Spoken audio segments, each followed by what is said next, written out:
নাসিরউদ্দিন পাটোয়ারি এখন আসলে ভারসাম্য হারিয়েছে। মনোরোগ বিশেষজ্ঞ যদি অতি দ্রুত তাকে না দেখান সে কিন্তু পাগল হয়ে যাবে।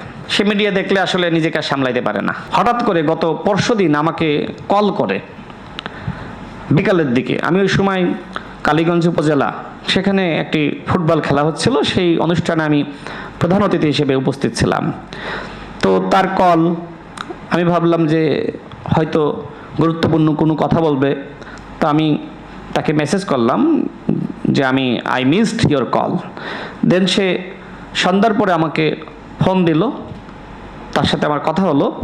সে আমাকে বলছে যে ভাই, মানে আমি তার সিনিয়র, তো এই জন্য ভাই হিসেবে সম্বোধন করে বলছে যে আমি আজকে টেলিভিশন সাক্ষাৎকারে বলেছি আজকের পর থেকে আমি আসলে আর কথা বলবো না। তো আমি আপনাকে অনুরোধ করি যে আপনি আমার বিরুদ্ধে বলবেন না, আমি আপনার বিরুদ্ধে বলবো না। তো আমি বললাম যে আসলে আমার এখানে ব্যক্তিগত কোনো বিষয় না, আমি যে দায়িত্বে আছি, তুমি যে প্রতিনিয়ত মাননীয় প্রধানমন্ত্রী, তার সহধর্মিণী, তার কন্যা এবং বাংলাদেশের মন্ত্রীদের নিয়ে গালিগালাজ করতেছো, বাজে ভাষায় কথা বলতেছো, তুমি যদি এইগুলো বন্ধ করো আমি তোমাকে নিয়ে কোনো কথা বলবো না। সে বলল ভাই আর বললেন না, আমি ইতিমধ্যে আমার অবস্থান ক্লিয়ার করেছি, মিডিয়ার সামনে আমি বলেছি যে আমি আর কথা বলবো না, আমি চুপ থাকবো, কারণ আমার কারণেই এত কিছু হচ্ছে। তো আমি তাকে সাধুবাদ জানালাম যে তোমার জন্য শুভকামনা থাকলো। এরপরে রাত 11টা-12টার দিকে তিনি আমাকে আবার ফোন দিলেন। ফোন দিয়ে বললেন যে আপনি তো আমার বিরুদ্ধে বলেছেন। আমি বললাম কোথায়? বলছে যে চ্যানেল এসের বক্তব্য দেখলাম, অন্যান্য বক্তব্য দেখলাম। আমি বললাম যে এটা তোমার সাথে আলোচনা হওয়ার আগেই, এই টকশো আগে হয়েছিল, এটা রেকর্ডেড ছিল, পরবর্তীতে তারা এখন কাটিংগুলো প্রকাশ করতেছে, আর আমার এই বক্তব্য তোমার সাথে আলোচনা হওয়ার আগে। তিনি আমাকে বললেন যে আপনি আমাদের বাসায় আসতেন, মানে মন্ত্রীপাড়ায়, এবং আপনি আমাদের কাছ থেকে প্রায় 5 লাখ করে টাকা নিয়ে যেতেন। আমি তো আকাশ থেকে পড়লাম, মানে আমি নাহিদ আসিফদের কাছ থেকে 5 লাখ করে টাকা নিতাম। এটা কি বললো? মূলত আমার কাছে মনে হচ্ছিল যে সে রেকর্ড করবে, রেকর্ড করে হয়তো ছেড়ে দিবে, মানে আমার মানে আমার চরিত্র হনন করার জন্য। দেখেন আসিফ সাহেবরা যে মেসে থাকতো, সেই ম্যাচ ভাড়াটাও আমি অনেকের কাছ থেকে 2000, 1000, ওই সময় তো আসলে এই টাকার অনেক মূল্য ছিল, তাই না? এই টাকাগুলো সংগ্রহ করে অধিকাংশ ক্ষেত্রে আসিফ আক্তাররা যে মেসে থাকতো সেই মেস ভাড়াটা আমি সংগ্রহ করে দিতাম। আমার নিজের তো সক্ষমতা ছিল না, নিজের টাকাও দিই নাই, কিন্তু আপনাদের কাছ থেকে, জনগণের কাছ থেকে সেই মেস ভাড়াটা, কারোর মোবাইল লাগলে, কেউ ভর্তি হবে, সেই টাকাগুলো আমরা সংগ্রহ করে দিতাম। আজকে আমাকে উল্টো বলছে যে আমি নাকি মাসে মাসে গিয়ে প্রায় গিয়ে নাকি আমি নাহিদের বাসা থেকে টাকা আনতাম 5 লাখ করে। তো আমি বললাম ঠিক আছে, তোমার কাছে তথ্য থাকলে ফাঁস করে দাও।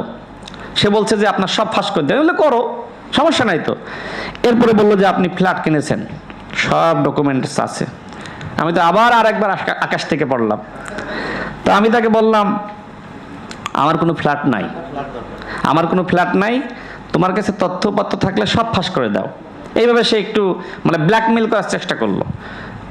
তো আমি এই বিষয়ে ফেসবুকে আমার অবস্থান ক্লিয়ার করেছি, কারণ আমার কাছে মনে হয়েছে যে আমার সাথে যেহেতু কথা বলেছে, এই ধরনের কথাবার্তা বললো, হয়তো রেকর্ড করে কোনো কিছু তারা আবার সামাজিক যোগাযোগ মাধ্যমে তারা পোস্ট করতে পারে, যে কারণে আমার অবস্থান আমি ক্লিয়ার করেছি। এবং আজকে আবার আমি স্ক্রিনশট শেয়ার করেছি। কেউ কেউ বলছে যে এটা তো মুখের কথা, প্রমাণ তো নাই। তো প্রমাণ আমি ফেসবুকে ইতিমধ্যে পোস্ট করে ফেলিয়েছি। তো আমি আসলে মনে করেছিলাম যে নাসিরউদ্দিন পাটোয়ারি হয়তো অনুতপ্ত হয়েছে, সেই জায়গা থেকে আমাকে ফোন করেছে।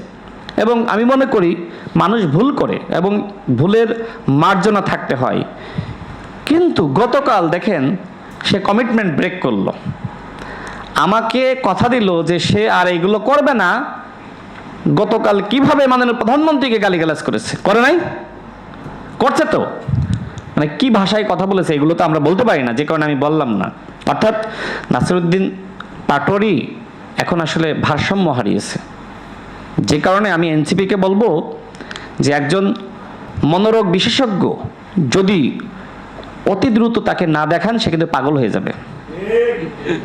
সে ভারসাম্য হারাচ্ছে। সে আমাকে কথা দিল যে আর কথা বলবে না, গালিগালাজ করবে না। এরপরে মিডিয়া যে সময় তার সামনে গেল, সে মিডিয়া দেখলে আসলে নিজেকে সামলাইতে পারে না। সেভাবে যে আজকে যদি ভালো কথা বলি মিডিয়াতে প্রচার করবে না, গালিগালাজ করলে আমি ভাইরাল।